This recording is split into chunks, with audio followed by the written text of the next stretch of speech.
Hey, everybody. I don't care which camera we look at. We got a bunch of them in here. My name is Ryan, and I'm here with Abby. And today we're going to talk about marketing. I've been wanting to do a marketing series.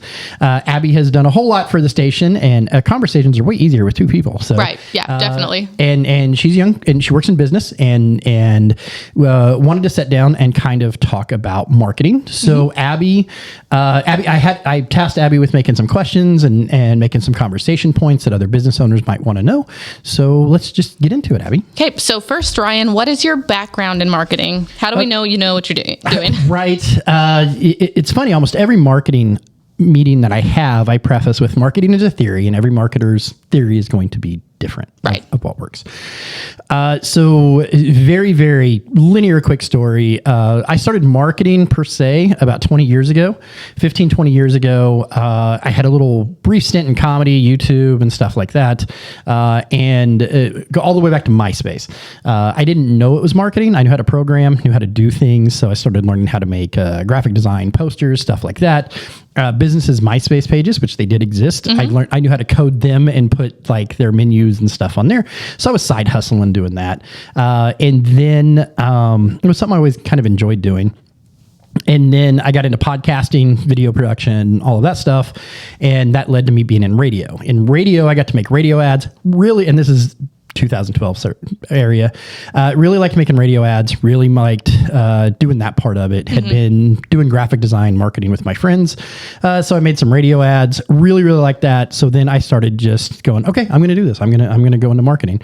And that kicked off now a 14-year venture into learning marketing, which landed me at a company, Titan Digital, out of Nashville, Tennessee. They're an Inc. 5000 marketing company. We worked with Bass Pro, True Value Hardware. I started in sales, moved to creative, worked my way up through creative, and then became director of marketing of the whole company. And then as we talk into marketing, that company split because a lot of the old veins of marketing weren't working. AI had started moving in, so we split off and made Titan MediaWorks, which became more of a production, a commercial production company. And I left there a couple of years ago to do Lebanon Now. Yeah. And Lebanon Now is built on top of marketing. So here you are. You're legit. So yeah, it's a legit journey. And because most of my marketing experience is out of town, people don't necessarily rate that with me. Right. But that is what my education is. That's what my business is in. That's still what I do every day. That's how we fund Lebanon Now. If our clients and people we market for and run advertisements for aren't happy, we don't have a Lebanon Now. So I work really diligently hard to make sure they're happy. So that's kind of a very, very short condensed version of about 15 to 20 years of plunking around with graphic design, marketing, learning marketing theory, learning the other parts of marketing, then putting them all together and moving forward with those. So very cool. Yeah. So that's going to lead me to my next question. What's the difference between marketing and advertising? So that's a question that gets asked a lot, and I think people kind of wonder about and aren't sure. The best explanation I have is it's like marketing is a road and advertisements are a car. They're built for each other. They're built differently. They have different purposes. The best way is you hop in your car and you drive down the road to get somewhere. If you take a Google ad, you use Facebook, you use YouTube, whatever, that is a marketing platform, which would constitute the road. And then your advertisement that you put on that platform that gets delivered to the person would be the car. So once again, they're built to work with each other, but they are definitely built differently. Right. One is an object in motion. The other is a pathway and a theory of, hey, if I drive on this flat surface, I get to where I'm going. So there's been, and just like any other thing, you start with a dirt road, you get these high-tech roads, you get high-tech cars. Marketing's kind of advanced there, but it's all kind of the same theory of the same type of travel. One of my favorite things to talk about is history of marketing, right? And I want to start there because I think once you understand the history of something, you understand the present of something, and it'd be ridiculous how much marketing has not changed. Right. The first, if I remember correctly, the first recorded flyer, pamphlet, whatever we have, is from about 5000 BC from Egypt. A slave ran away. We're not condoning slavery. We're just quoting history. A slave ran away, and a fabric manufacturer went and got flyers and made posters and hung up that says, hey, if you return my slave, I'll give you a discount. This is my address. This is where you find me. That's one of the first recorded things that we had. road to Damascus, they would roll giant boulders out and have people carve advertisements into those boulders. Just like billboards. Billboards, right? We got flyers, we got billboards. Then you had town criers, right? Town criers, if you didn't know, the literacy levels were in the single to very low double digits. So the town criers would stand on the corners and they would scream the news like all day or at certain appointed times. And that's where you get the news. That's where you get entertainment. And they would do, if you've ever seen Rome on HBO, you can see that he does advertisements in there. That's not a joke. They did that in ancient Rome. Product placement in plays. Stuff that's always been around. So we look at these veins of advertising that we have today, and none of them are really different. Right. Advertising in technology just go hand in hand. The main number one, if you're taking notes at all, to write this down, advertising is putting a message in front of people where those people are at. Exactly. Dead stop. It's no more complicated than that. As technology gets bigger and harder and different, people have fractured to different places. You go to a town crier, there you are. You had a town square because that's the only grocery store you had. You didn't have DoorDash. You had to go there. Go to plays. People went to plays. That's why they put them there, because you have a large group of people and you put an advertisement in front of them. And the marketing theory is, how do I get my advertisement in front of those people? That hasn't changed. What has changed is the enormous amount of fracturing society has done. Right. And how we have to work really hard to get that exact thing in front of you, because now we have options. So when you say fracturing, what do you mean by that? Okay, so even if you look at social medias, and this is not a hard set rule, this is just more of a thing. If you look at Facebook, Instagram, TikTok, and YouTube, you have giant demographical differences between who uses those apps. Right. You can tell by the way the content is styled. You can tell by the way it's done. It's delivered. I speak a lot at different places. Every time I go to a school or a senior home, either way.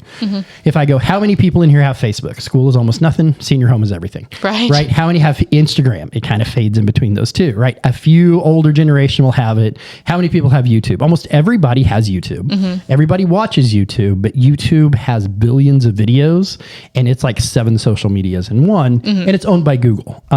So when you're trying to deliver advertisement, and you're looking at paper, you're looking at radio, you're looking at billboards, you're looking at phone apps, you're looking at Samsung TVs that are now coming out that have advertising on it. Like it's become a giant challenge in advertising to get an advertisement to somebody and it be pointed for that person. Right. Because you have the option of, hey, I don't like this. If you got Apple Music, then you can go to Spotify. You can go here, you can go there. How do I get a local ad on Spotify? How do I get a local ad on Tubi? How do I get a local ad on Hulu? Like we're in that phase of the world now. Right. That makes sense. Where you're even seeing the demographic of broadcast TV age raising and raising. Like you're 30, right? 30? Yes. When's the last time you watched broadcast TV? Oh, I don't remember the last time I watched broadcast TV. Right. And when's the last time you listened to radio? Yep. No, I don't do that either. When's the last time you had a paper in your hand? Exactly. Yeah. Right. So, but that's a demographical thing. If I had a 60-year-old person sitting here and asked him the same thing, it would totally be like, oh, I had a paper yesterday and I listened to the radio on the way to work. And no, I watch KY3 all the time, So you've got those demographical differences to where if you look at old school TV, you had Saturday morning cartoons to reach the kids. They had news for mom and dad, and then they had like Friends on for the younger folks, and then they would play Dynasty because that held a higher audience. So they would fracture their programming down to these demographics. So old school TV, you could understand what demographic that show is pointed to by the advertisements on that show. Right. So as a business owner, if they have no clue where to start, where do you suggest they start? It sounds really, really bad. Start looking at the commonalities between your people. If I had a cigar shop, I don't think I'm going to spend a lot of time marketing money to has common interests in soap operas and girly stuff. Right. Like you do girl power, right? What I'm interested in, what you're interested in, and you're interested in could be totally different. Right. Welcome to girl power and hop down to the cigar shop. Yeah. Now that could be an episode. Yeah. It could be a funny episode of you guys trying cigars. But right. Yeah. And doing that, but that's not going to be your main demographic. No. If you look at the sponsors of Girl Power, it's June and Beyond, it's Kim Breeden, it's Covell, it's Tees Tees, which is all women-led businesses. Right. Getting in front of the right person's eyes. Yeah. Because women tune into that, and then women watch that. So that's what I'm talking about. You build that demographic. It's no longer one for all for one. And just when we go out, we have 5 coffee shops in town. Am I 1, 2, 3, 4? I feel like I'm missing one. I don't want to name them. Right. I'm going to miss one, and they're going to be mad at me, especially if they pay me money. But 5. That's what I'm counting. Okay. All 5 of those are distinctly different. Mm-hmm. Well, and we got 5.5 because one of them has a drive-through. And they all market completely different, and they all will be in business for a long time because they have their demographic, right? So your marketing theory comes down to, who are my people? That's it. Right. And how, so now you have to identify your people. And I always tell people, starting your marketing plan is theory of elimination. Mm-hmm. Who is not going to buy my product? Right. Right. If I have very spicy candy, right, I'm probably not going to, and I'm talking extremely spicy. I'm probably not going to make that a kid-friendly product. I'm probably not going to put cartoons on it. I'm probably going to whatever. I'm going to find people like Mexican food and hot food and do food challenges and stuff like that. Mm-hmm. So then what I do when I advertise is I try to advertise. So we now have the ability to advertise to people with like interests, right?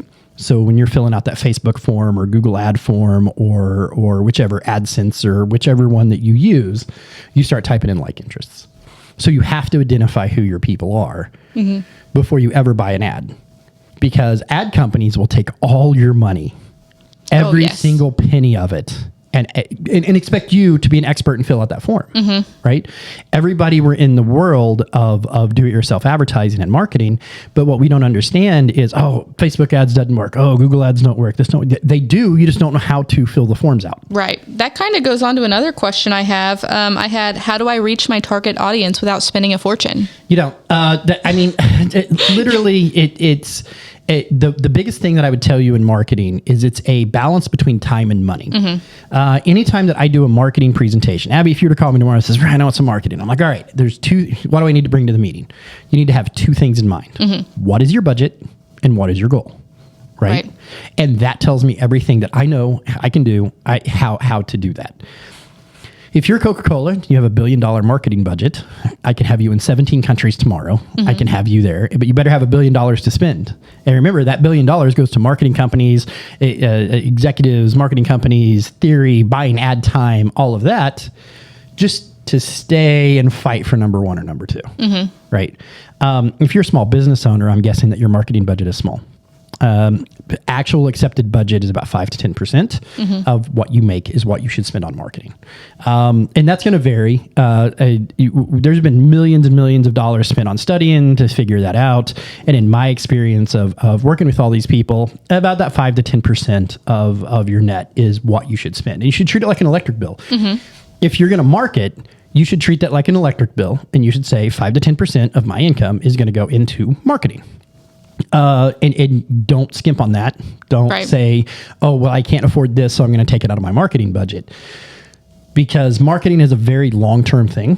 And anytime you're not paying that, you're not growing, you're not moving into that. So without spending a fortune, you do it over time. People will come down and sit down with me and say, hey, I want to do this, and this is my budget, and this is my goal. Cool. Well, that's going to take about $15,000 in about 1.5 years. And people look at me like, and I'm like, no, I'm serious. There's no poster I can make. There's no anything I can make to get you there for $50 in 2 days. So it's a lot of $50, and it's a lot of 2 days of doing the right thing. Hitting the right people, eliminating, targeting your audience, refining that audience, making the ad. There's a thing called ad blindness too. Here's a trivia question for you, Abby. Oh, great. You're a younger person, have a phone. You might doom scroll a little bit. You might do this, whatever. How many advertisements do you think you see a day? A day. Okay. I'm going to guess 35. It's between 8 and 10,000. Oh. Okay, blind ads. Right. Because you grow ad blindness, and not, I mean, that's an upper, that's a whatever, but anywhere between 2 and 10,000, depending on what you're doing and what you're doing. Every time you turn on Lebanon now, you see an ad, you see a little thing in the corner, you see a logo, you see that dude walking down the street with a Nike shirt on. That's an advertisement for Nike. So we're seeing that. We make almost as many decisions as we see advertising a day. So it's not so much as spending the money as how do you reach the audience and how do you effectively become not part of that noise. Right. How do you not be that noise? You work in an industry where there's a lot of noise. There's a lot of people doing a lot of things to get a lot of people's attention. Right. How are you different? Right. Try to connect, right? Connection. Right. You want people to feel something. Yeah, right. And people always buy from people they know, like, and trust, right? We all know, and that's a core tenet to what I do, know, like, and trust. But a lot of your marketing is building that know, like, and trust. Right. How many times do you see somebody in the coffee shop across the street or here and there before you strike up a conversation? I'm not too good at that, Ryan. I know. Well, okay, so you're not too good at that because you're kind of introverted, but how many times? How many times do you see them? Oh, they're friendly. I might want to say hi to them. How many times do you see them before you build the confidence to reach out? I would say at least 5 to 10 times. Right. And studies show that it takes 5 to 10 to 20 to 30 impressions for us to reach out to a marketing thing, unless we're in a desperate need of that thing. Right. That totally makes sense. Right. So let's say that you see a new shop open in town. It's a new boutique. It comes in. I want it, but you're investing your time to go in there. Right.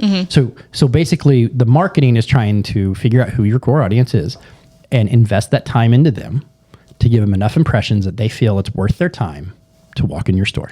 Right. So your question is, how do I reach my people without spending a ton of money? You spend a little bit at a time and you go in for the long haul and you grow it. You treat it like an electric bill.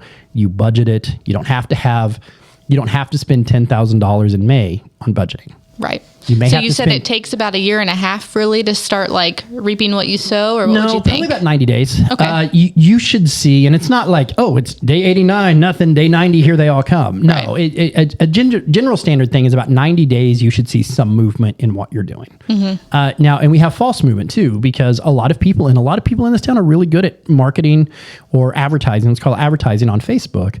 But I would like to know, where are they besides that? If Facebook is out, where are they at? Right. So in 90 days, and you might see, and you might be one of those lucky people that just hit that right stroke, and you see big things from the front. You might not be. And that's going to be about a 90-day. You should start seeing increases in your sales or your target. To kind of digress a little bit, that's why I said you pick a goal. Right. There's about 17 types of marketing I can name off the top of my head. Some of them are common. Some of them are collections of these 17. Some of them are, you're never going to market all 17. You're never going to go to all of those things and market all of those things. But are you doing branding? Is it a point of sale? Is it a point of purchase? Is it an ongoing sell? Is it a change in branding, change in leadership? What is your goal? What do you want people to know? Of course, I want people to buy stuff and make more money. Yes, that's everybody's goal. I get that. But how are we going to do that? Right. How are we going to gently convince people to spend their time, money, and effort to do that? Right. So you said step 1, figure out your audience. Yes. Step 2, figure out how much you can spend. Yes. Step 3, figure out your goal. That's where we're at. Yes. Okay. Yeah. Cool. Yeah. Audience, budget, goal. Okay. Is that you really need those 3 things. And by the way, never open a business until you have done these things. I got 2 stories I want to tell at this point, because we're about 20 minutes in and we're about right on what we're doing. And I want this to be a series, and I'm going to break each one of these individual down if there's enough interest and go into how to effectively do these things. My worst thing that I see is people get a logo and an idea, and then they just fly forward. They do no research. They solve the problem for them. Is this really a good enough idea? Right. Like, hey, I made box turtle polish because I have a lot of box turtles where I live, and I'm tired of them being ugly. So I'm going to make box turtle polish. So somebody will go out and invest $100,000 of life savings because they believe in this idea. Never fall in love with your idea. do a little bit of research. Right.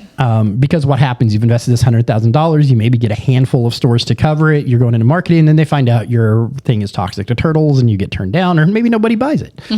So then you run into my office and you're like, hey, my business is failing, whatever. I haven't been doing a whole lot of marketing. I got about $1,000. What can I do in marketing? I'm like, I can throw you a great growing out of business sale. I can help you throw a great book growing out of business sale because you've not done the research. You've got an idea. You got ahead of yourself and you didn't even know you had a viable idea. And marketing is part of knowing that your idea and your small business is viable.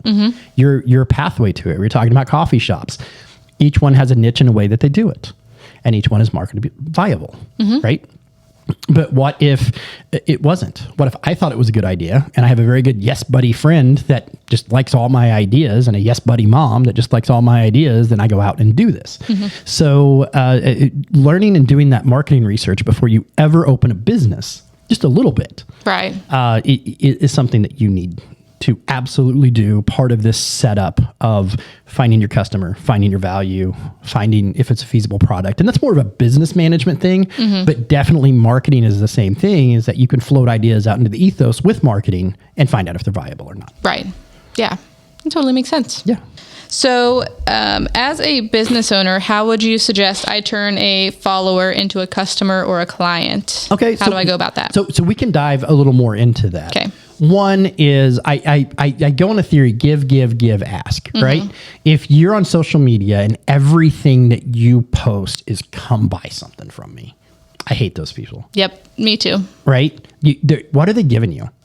So let me back up here. There's a saying in marketing: if it's free, you're the product. Right. Facebook's free. You're the product. This is free. You're the you're the product. Hell, Lebanon Now is free because I don't charge subscriptions, but I need your viewership so I can sell subscriptions, whatever. Right, so that holds true. But I'm giving people news, information, weather, entertainment, keeping them informed on stuff. We sponsor events. We do this. I'm giving. And then I go ask for money, right? So if you're on Facebook, give, ask is tell us what's going on in your day. Give us some entertainment. Give us some upbeat stuff. Give us some things going on in life. Give us some information. There's a big marketing theory. Turn yourself into an expert. If you've done something long enough and you're confident in what you're doing, come sit here with us or in your home with your phone. Turn yourself into an expert and give people some information. Give people give people a laugh, give people hope, give people a smile, give people some information, just give them something. Right. And then when you ask, they're a little more apt to buy from you. But if every time I see, open the Facebook and it's some guy doing nothing but turtle polish $5.99 and that's all they are, I'm like, there's the turtle polish guy. Right. And you're going to unfollow them or something. Yeah. Nah, either that or they buy ads. And that's all you see. That's all you see of them. That's all you see is it's the turtle polish guy. So be more than that, especially with social media. Social media, we do this thing as humans that we get these words and we get these whatever and we forget what they mean. Social media, social, the social part of it. People aren't out there being social. They're just throwing their flyer in your face. They're just asking your product. They're just doing the things. The most successful businesses that you have are doing that give, ask thing of here's the thing. Here's a picture of the cookie. Here's how I make the cookies. Here's how I do this. Here's what I do. Here's how I give back to the community. Here's the thing going on. Debbie's having a bad day over here. We're going to go take her a coffee and we're going to, those are some of the most successful advertising campaigns. Right. And an easiest way to turn a follower into a customer is make that connection and bond with them. And don't sit at home and like, here's what I'm going to do to make everybody buy from me. Be genuine, be honest, be who you are. People crave that, I think, the connection, and they want to see you be real. Yes. That brings me to another question. AI. How do you feel about these AI posters and AI ads? So I'm mixed, 100% mixed. As somebody that watched the marketing industry be eviscerated by early AI, I think it's good. I think AI is a very good and useful tool. I started this journey as a graphic designer, and I don't do a lot of graphic design anymore. Now, I don't feel like I do. I do most of the graphic design for Lebanon and Now, and I made all the designs and designed the sets and done all that because of my past history in it and all that, and that's all great and good. But I mean, a machine with two right prompts can do the same thing I can do now. Right. I feel like that's great because that's going to give a business owner a tool that was always out of their reach. Graphic designers whine and piss and moan about it, but it's what the public will accept, right? And here comes to my point. The public is, I think, really bad at using it correctly. And I did a while back, I did a thing to how long do I have to work with AI to get an actual acceptable poster as a graphic designer. It was about 10 minutes, which is still way shorter than it takes to make one. The whole point of marketing is to be different, look different, show different. If your poster looks like every piece of AI out there, nobody's looking at it. That ad blindness thing. That's all correct. rolls back in, and they see it, and it doesn't make people feel good. I've noticed too, even when like they copy paste straight from ChatGPT, I don't even read it. I just scroll past it. It's too similar. M dashes to simplify things. This in lieu of, and they're using words. And honestly, it's like a robot is trying to be human, and that's exactly what it sounds like. Now, as a powerful tool, you can write your ideas in there. I'm dyslexic. Here's the reason why I love ChatGPT so great or so much is I'm dyslexic. I have a hard time writing. I always wanted to be a writer. I always wanted to do those things. I can now write in the dyslexic foreign language that I write in that doesn't break my brain, and it actually understands most of the time what I'm trying to say. So I can type it in there, and I'm like, hey, clean that up. Hey, make this email more professional. Hey, do this. And it's great, but I hardly ever accept the first thing it gives. Right. Take out the M dashes. You change too much of my language. Make this more relatable. Make this here. You guide it to get it to do what you want to do. Now, it does have good ideas. It does have amazingly good ideas, and it has more thought capability than you do. That's the point, right? But it's so sanitized. It's trying to reach the common person. There's not a lot of differences in it. Man, the first year ChatGPT was out, social media was almost unbearable because every post, and at least people have calmed down on the emojis. I tell Carter and Sarah, if I ever see an emoji in a Lebanon Now post, I'll burn it down. That is so funny. I used to be so guilty of emojis, just not because of ChatGPT, but... Right. And I don't mind an actually correctly used emoji, but I will burn it down. I will burn it down. And AI posters, just work with it a little bit. Give it some information. Give it some reference points of, I want a blocky letter style on a white background. Monster trucks. I did it with monster trucks, right? I don't want it cartoony. I want it this. Make me a drawing. Make it look corporate. Make it look like it would fit in XYZ. The more information you give it, the better it's going to output. Right. Now, you can get passable designs that way. A lot of times what I'll do is if I'm stuck on a design, I want it to do, and I've fiddled with it and I can't find it in my head, I'll tell it, hey, brainstorm me 15 ideas. Do multiple. Hey, give me 5 different logos for this. Give me 8 different these. And then I have the ability to take those logos into Illustrator, Photoshop, stuff like that, recreate them, make my tweaks, make them human. A lot of people don't, and that's fine. But they're still usable. But I think a lot of you get this AI shading. I don't want to use the word slop. You get this AI shading, you get this AI color usage, you get this weird drawing pattern, and we're picking up on that. We're seeing, hey, that is AI. The first 8 people that used that got away with it. The other 8 million didn't. Right. I don't think it's bad. I don't think it's bad that the people at home that are not trained in Adobe and Canva and all of those things have a resource to make reasonable level graphic design. I think it's amazing. And I think that I would just like to visit every one of their houses and give them a 15-minute quick tour of this is kind of how to utilize that tool better. Because what's happening is marketing is a public opinion thing, and public opinion is turning on the use of that because of the stylistic choices. As you're editing this, Carter or Sarah, if you're what people I don't think understand about graphic design, video, and stuff like that, we get away with a lot at Lebanon now of doing iPhones and doing this, but there's certain markers of we make sure things are level, lines are straight, this is done. Because if you can look at something and feel uneasy and not understand why or not like it, That's why everything is square and pushed this way and moved that way and done that way, is because it makes us uneasy if something's off kilter or if this doesn't match up. And there's whole theories behind that. And that's the same reason AI is starting to fail people, is because it's making us feel uneasy by the outputs that it's giving us. So if we would just take 15, 20, 30 minutes more, which is still way quicker than going out and learning graphic design. I know you're amazed that it did this in 3 minutes, and it did it in 3 minutes.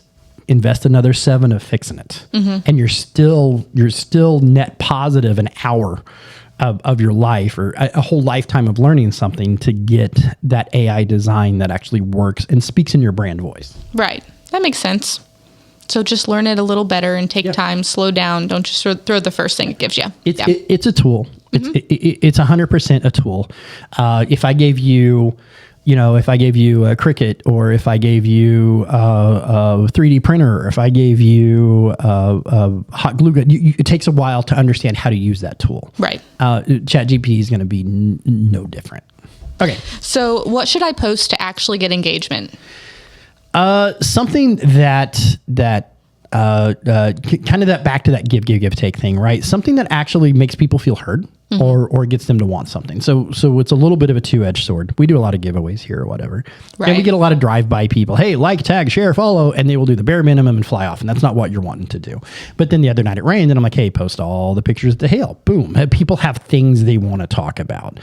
We still have to relevant that to our business.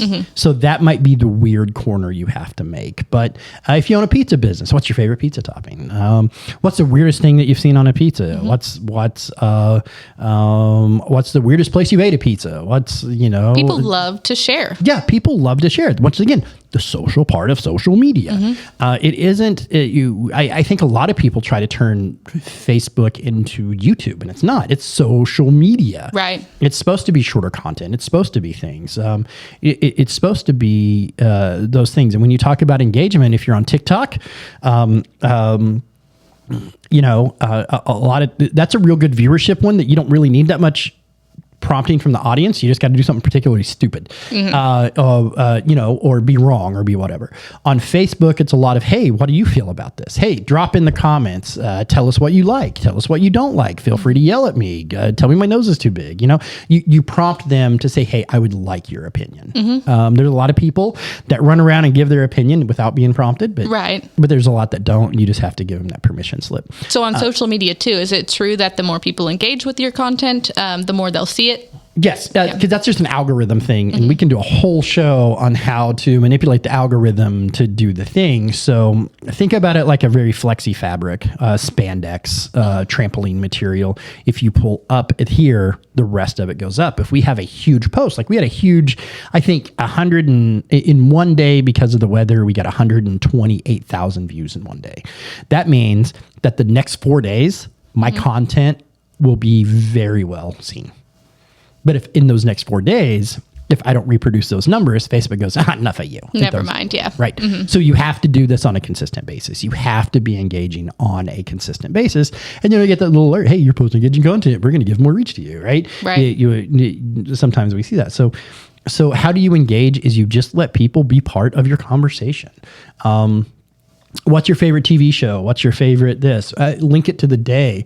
In radio, we used to do, when I was back in radio, what day is it? It's National Donut Day. Right. Go to our post and tell us what, or call into the radio station and tell us what the weirdest thing you like on a donut is. So you don't have to, you don't have to stretch far to get that engagement. And I think you can do that no matter what business you're in. Oh, I think so too. I think so too. But then eventually it's that give, ask thing. You tie it back into your business and you do that. But then on YouTube and different platforms, that rule of getting that engagement might do a little bit, but basically inviting people to join you and to talk about it. And you see a lot of, that's why rage bait works real well. That's why rage bait works real well. A lot of political stuff works real well. That's why if I wanted to come in here and say something controversial, that works real well. Right. Because people want to be heard. And a lot of people get into that rage bait clicky stuff, which we don't, but that's why it works. Is people, you're just inviting people to be heard. And that might be your attitude. If you're on there ranting and raving about some political thing, what do people do? They rant and rave about political things. You're inviting them to that conversation. So on a simple level, ask a question on a more simple level or on a better level. Just be inviting and engaging for that person to come into your conversation. That's really good advice. Yeah. So on social media, how do I sound professional without sounding like a robot? How do I set myself apart, like language wise? That's a really good question. Be authentic, right? I always tell people use their professional or Sunday school, right? One of the things that I see, and some people get away with it and some people are, but that's not the normal. Don't argue with people online. Don't disparage people online. Right.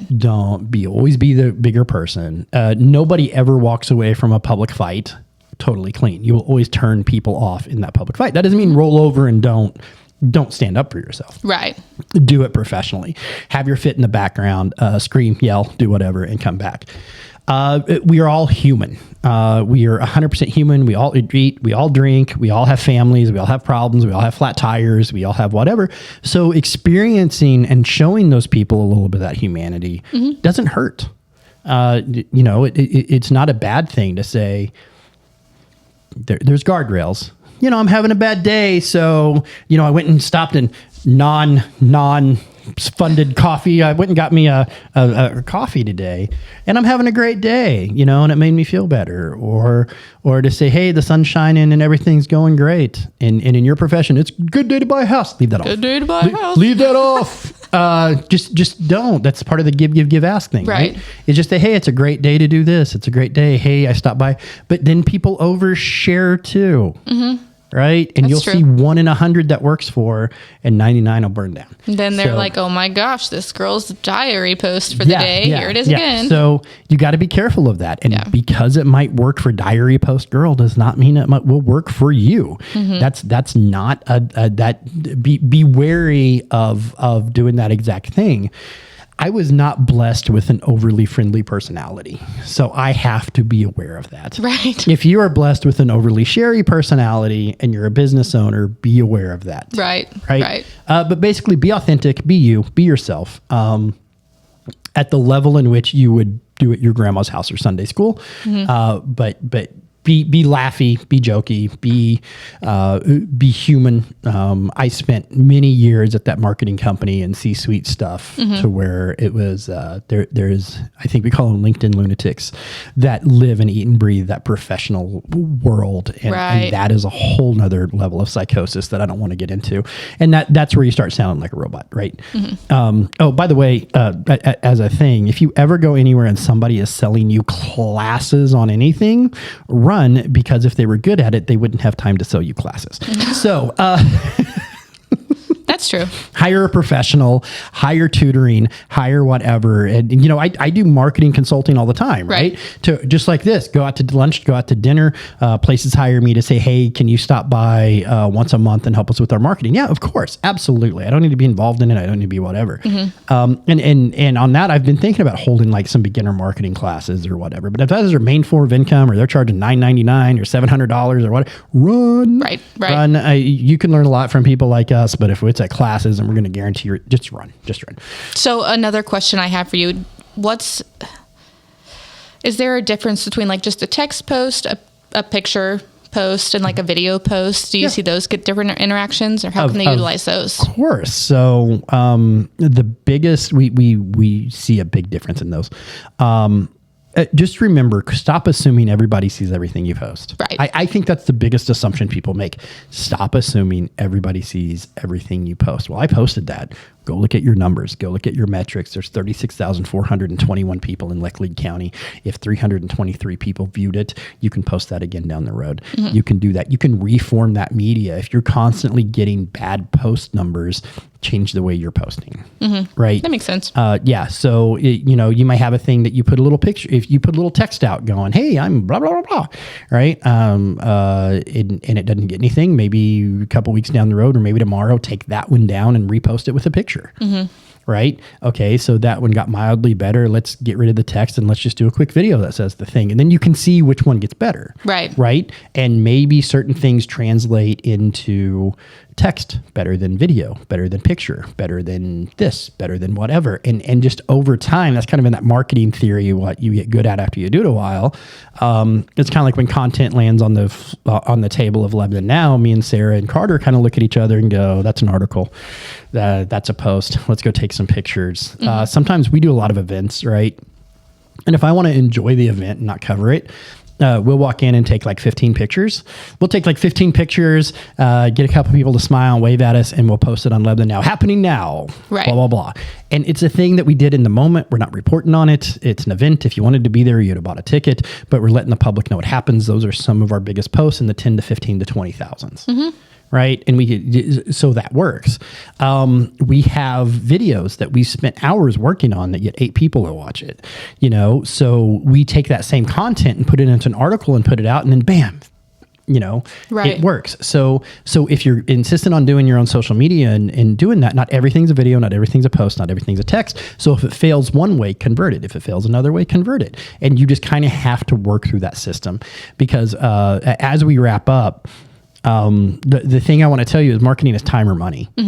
And so you can hire somebody like us to come do that, or you can spend the time to do it. And that's fine with me. Either one. This is a commercial, not a commercial, right? So you can do that, but that is time and money. Beware of scammers. Make sure people have a background in marketing. Just because they can make a handful of viral posts, or just because they're the cool guy on the internet, does not mean they know how to market. Right. 99% of our marketing happens in the background. The 1% you see Lebanon Now doing of showing ads is that tip of the iceberg of what we've done to get them there. Marketing can be very expensive and very long term, so make sure you stay away from scams. Make sure you stay away from people. Marketing is a lot like photography or I can cut my kid's hair at home. Yes, those are all in you do, and you might do a reasonably good job. Right. Do you do a job well enough for the money you're asking? Make sure that. Do research. I've had clients that I've fired. Clients have fired me. We didn't get along, didn't see eye to eye. Marketing's a theory. I get that. But I have a very long-term history of decades now of doing marketing, happy clients, doing the thing, understanding, messing up, knowing when I mess up, knowing how to fix it, watching an ever-changing market go from websites are important, not important. Oh, you're oversharing on YouTube. Oh, now your life story is your advertisement, to all of these things. So as you become in tune with it, just in the last 24 months, marketing has changed significantly because of AI. So always make sure you're staying away from the scams. Always make sure you're researching the marketing. Advertisements, we sell them pretty cheap. The marketing is not, because the marketing is where all the work is. Right. And to have a good, robust marketing campaign, you're trying to build that footprint of your business. And that's exactly what it is. It's that footprint of trying to get people to know who you are, understand who you are, get them to walk in the door, buy your wares. When you're sitting down to do your budget, we're going to use coffee, non-branded, non-paid for on the show coffee. This coffee is $5. Right? If I run an advertisement, you're going to pay me $500 a month to advertise for you. You got to sell 100 coffees. Or I got to get you a customer that buys 100 coffees in their lifetime. We're looking for lifetime customers. We're looking for lifetime commitment. So another piece of your business that you want to know is, what is your lifetime spend of a customer? Are you a business that has repeat customers? And that's your goal, is we're marketing to get you more repeat customers? Because non-branded coffee, how much money have you spent there this year? Right. Right. Yeah. How much money have I spent there this year? So you'll kill yourself in your marketing getting one and dones, right? People pay a lot for marketing, because if somebody's paying me $500 a month, and that person that I get to walk in that door spends $500 a year, I only got to get you one person a month. Yeah, that makes sense. Right. You break it down like that. Right. So your marketing can seem expensive at the beginning, but understand how you're converting what you're putting that goals into marketing. Understand how you're converting that and making sure that you're going after lifetime customers, not a one-off spend. Even in your business, people cycle. People have multiple properties. People have multiple whatever. How do you get a lifetime customer? Right? Because they're not buying $5 coffees. They're giving you a percentage of this large chunk of money. Right. So to circle it right back to yours, if you are somebody's agent 3 times in their lifetime, how much money is that versus how much money you spent on advertising to get that person? Right. So your advertising budget, look at it more of a lifetime spend than I sell a $5 coffee. I'm not paying $500 in advertising because I got to sell 100 coffees. No, you got to get one person that buys 100 coffees a year. That's it. Yeah. And that's not hard to do. Well, thank you. This You're has very been welcome. super helpful and informative. Yeah, so we're wrapping up here. Thank you, Abby, for coming in and listening to me talk about most of this stuff, but asking the follow-up questions too. If you have questions about marketing and advertising, we're wanting to turn this into a series. So drop those questions in the comments. Let me or Abby know. And understand marketing is something that we could talk about for hours, days, months, weeks, years, and never really get to the bottom of it. And by the time we finish that conversation, marketing has changed enough that we can do that. Start over. Like SEO, websites, how those no longer matter. And 3 years ago, that was the big thing that you had to do. And 3 years later, it's not important anymore. Right. And how much money did people spend? So I don't know how to end this. So that's it. This is for the editors to figure out how to end this and how to begin this. That's what I pay you to do. Make us look good. That's right. Thank you, Abby.